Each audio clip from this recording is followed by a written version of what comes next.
ভবানীপুরে। এখানে নাটক করতে এসছেন, যতবার হারবে যতবার আসবেন ততবার হারবেন। আপনি 21-এ এসেছেন ছত্রধরায়, অরূপ দাস জিতেছে। আপনি 21-এ এসেছেন মানিকপুরে, সুমিতা সিনহা জিতেছে। আপনি হেরেছেন সিপিএম অফিস জুলপুর মোড় থেকে, সিএসএ মাঠে হেলিকপ্টারে উঠেছেন। অধিকারী মুক্ত করতে এসেছিলেন, পিসি মুক্ত হয়েছে পূর্ব মেদিনীপুর। নরেন্দ্র অধিকারী বিজেপি জিতেছে, অভিজিৎ গাঙ্গুলিও জিতেছে। আপনাকে আমি বলবো হাটবারে আসুন।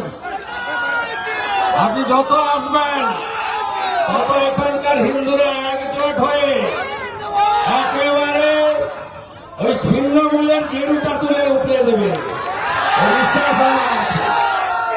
তাই আমি তো প্রত্যেক দিনই ভিজি, কারণ আমাদের বোন, আমাদের কন্যা, আমাদের দিদিরা আক্রান্ত। আজকে মেডিকেল কলেজের ডাক্তার বোনের চোখ থেকে জল নয় রক্ত পড়েছে। প্রত্যেক দিন টিভি খুললে তাকাতে পারবেন না।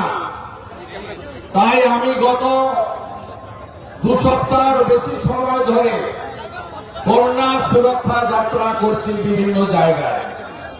আমার পরপর 3 দিন আছে, আজকে কাঁথিতে, আগামীকাল হুগলি জেলার, হাওড়া জেলার সলপে এবং আগামী পরশু দিন খড়গপুরে।